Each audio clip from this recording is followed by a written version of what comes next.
Magandang hapon, ako muli si Benison Estareja at meron muli tayong update regarding po sa ating minomonitor na si Typhoon Aghon with international name na Iwinyar. As of 4 in the afternoon ay nandito pa rin sa North Philippine Sea sa loob ng area of responsibility itong si Typhoon Aghon. Nasa 535 kilometers po ito silangan ng Basco, Batanes at patuloy pa rin ang paglayo sa ating kalupaan. Taglay pa rin ito ang hangin na 130 kilometers per hour malapit dun sa kanyang sentro at may gustiness hanggang 160 kilometers per hour. Unti-unting bumibilis na rin po ang pagkilos ito palayo ng ating bansa, pahilagang silangan at 30 kilometers per hour. Sa ngayon po yung ating prevailing weather system ay yung tinatawag na southwesterly wind flow o yung hangin po galing dito sa may timog kanluran na siya nagpapaulan sa kanlurang parte po ng Luzon and Visayas, bahagyang ine-enhance or pinapalakas nitong si Typhoon Aghon. Habang meron din po tayong mga kaulapan dito sa may norte, ito yung tinatawag natin na frontal system o yung linya po kung saan nagtatagpo ang may kalamigang hangin galing sa may mainland Asia at yung mainit naman na hangin galing po dito sa may North Pacific Ocean. At base naman sa ating latest satellite animation, wala po tayong namamataang panibagong cloud clusters na magiging low pressure area or bagyo sa natitirang bahagi po ng linggong ito. Base po sa latest track ng Pag-asa, inaasahang kikilos pa rin po pa-northeastward or pahilagang silangan sa susunod na 24 oras itong si Typhoon Aghon at posibleng lumabas na rin po ng Philippine Area of Responsibility Miyerkules ng hapon. Sa ngayon po wala tayong tropical cyclone wind signal or direct effects sa alinpanig ng ating bansa. Kita rin natin yung ating kulay dilaw po na bilog dito. Ito yung associated sa malakas na hangin at pinakamalalakas pa dito sa kulay pulang bilog. So ibig sabihin wala siyang direktang epekto. By tomorrow afternoon or by tomorrow morning po, inaasahan na nasa 1,130 kilometers na ito east-northeast of extreme northern Luzon. So papalayo nga sa ating kapuluan. Inulit natin, wala po itong direktang epekto sa atin. Yung mga gustiness na na-experience po natin ay dahil pa rin doon sa southwesterly wind flow. Yung hangin po galing dito sa may timog kanluran at hindi dahil kay Typhoon Aghon.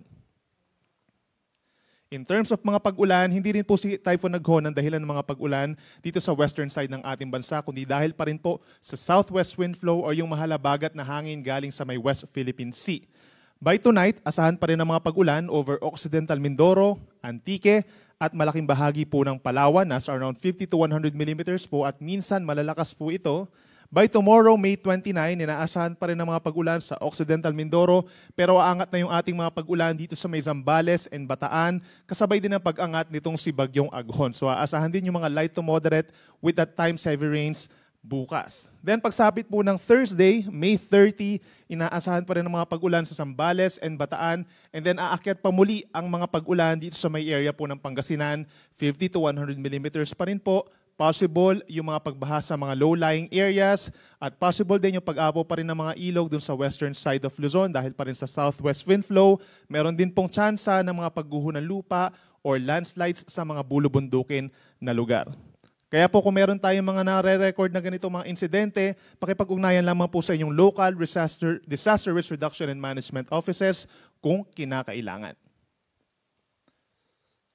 Para naman po sa magiging taya ng panahon, para bukas, yan po ay araw ng Miyerkules, malaking bahagi ng Western Luzon na magkakaroon ng pag-ulan dahil pa rin sa southwest wind flow plus the frontal system dito sa may norte, kabilang ng Batanes and Babuyan Group of Islands. Yung nature ng mga pag-ulan natin, kalat-kalat na ulan and mga thunderstorms, madaling araw pa lamang, possible na yung makulimlim na panahon dito sa may Ilocos Region, doon nga sa may Apayao, Batanes and Babuyan Islands, Zambales, Bataan, dito rin po sa kanlurang parte ng Calabarzon, itong Cavite and Batangas, pababa ng malaking bahagi ng Mimaropa, aasahan yung mga pag-ulan na posible pa rin magdulot ng pagbaha at pagguho ng lupa at tulad ng nabanggit natin, sa may Zambales, Bataan and Occidental Mindoro, pinakamalalakas ang mga pag-ulan. Dito naman po sa Metro Manila at natitirang bahagi ng Luzon, asahan pa rin ang bahagyang maulap at madalas maulap na kalangitan kung dito sa Metro Manila at mga nearby areas such as Pampanga, Bulacan, Rizal, and Laguna, habang partly cloudy skies sa may eastern side, yung mga lugar facing the Pacific Ocean, kabilang ang Bicol Region, at mataas din po ang tsansa ng mga makulimlim na panahon pagsapit ng tanghali at mga pag-ulan pa, mga thunderstorms pagsapit po ng hapon hanggang sa gabi by tomorrow.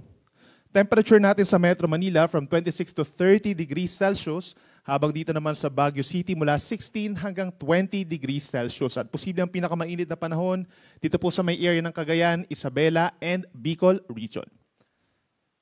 Dito sa Palawan, posible pa rin pong maulap na kalangitan na sinasamahan ng kalat-kalat na ulan, epekto ng southwest wind flow o yung malahabagat na hangin galing sa kanluran. Gayon din po sa malaking bahagi ng Western Visayas at pinaka-apektado nga itong lalawigan ng Antique at southern portion of Iloilo. Itong Central Visayas, partly cloudy to cloudy skies. Yung Eastern Visayas, actually fair weather conditions, so madalas maaraw naman sa umaga hanggang sa tanghali na sinasamahan ng mga pulupulong ulan, pagsapit pa rin ng hapon hanggang gabi. Temperature natin sa Metro Cebu, 27 to 33 degrees Celsius, habang pinakamainit pa rin sa may areas po ng Eastern Samar, Northern Samar at Tacloban, Leyte. Pagdating naman po sa Mindanao, makakaranas pa rin ng bahagyang maulap at minsan maulap ang kalangitan. By tomorrow, araw po ng Miyerkules, may chance na ng mga pag-ulan sa may areas po ng Basilan, Sulu, and Tawi-Tawi, habang may chance na rin ng mga saglit na pag-ulan or pagkidlat pagkulog sa natitirang bahagi pa ng Mindanao. Asahan din po may kainitang panahon dito sa Mindanao, pinakamainit pa rin sa may Zamboanga City, Davao City, and Cagayan de Oro City in terms of air temperature and in terms of heat index na posible pa rin umabot sa higit 42 degrees Celsius or dangerous levels. Kaya make sure po na hydrated tayo at lagi magdala ng pananggalang sa init gaya ng payong at sombrero. Wala naman tayo nakataas na gale warning sa ngayon o yung pantataas ng mga pag-alon dahil lumalayo na nga sa ating kalupaan itong si Bagyong Aghon. Meron lamang tayong moderate to rough seas sa mga baybayin po sa Luzon na bahagyang epekto na rin po nitong southwest wind flow lalo na sa kanlurang baybayin ng ating bansa. And for the next 3 days, iiral pa rin naman po yung southwest wind flow. So sa mga nagtatanong po, in terms of criteria, in terms of yung hangin, ay namimit naman na po natin yung hangin na galing sa kanluran at timog kanluran sa ngayon. At may mga pag-ulan pa rin tayo na itatala sa may western sides of Luzon and Visayas. At posible tayong at the earliest magdeklara ng pagsisimula ng tag-ulan bago po mag-weekend. Yan po yung pinakamaaga ha, pero most likely din po ay meron tayong chance na mag-declare tayo ng pagsisimula ng rainy season sa susunod po na linggo. By Thursday, asahan pa rin ng mga pag-ulan sa western sections of northern and central Luzon. Ito ang Ilocos region, lalo na sa may Pangasinan at sa may Zambales, Bataan area. Possible po yung kalat-kalat pa rin na ulan and thunderstorms. Epekto ng southwest wind flow. At sa natitirang bahagi ng bansa, partly cloudy to cloudy skies, pero mataas din po ang tsansa ng ulan, lalo na sa natitirang bahagi ng Luzon at Western Visayas. Pagsapit ng Friday and Saturday, mababawasan po yung mga pag-ulan. Ibig sabihin, mas iinit ang panahon sa malaking bahagi ng ating kalupaan, kabilang na dito sa Luzon, kung saan sa Metro Manila, posibleng umangat pa rin yung ating heat index o yung mararamdamang init ng ating katawan, pati na rin sa ilang bahagi ng Cagayan Valley and Central Luzon.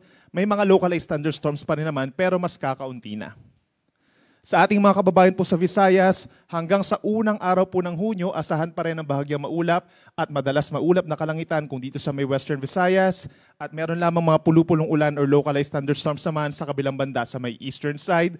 Pinakamainit sa may area pa rin ng Giwan, Eastern Samar po, posible pa rin umabot sa higit 42 degrees yung mararamdamang init ng katawan, gayon din sa ilang mga syudad po dito sa Samar Island. At panghuli sa ating mga kababayan po sa Mindanao, wala naman tayong inaasahang tuloy-tuloy na malalakas na pag-ulan.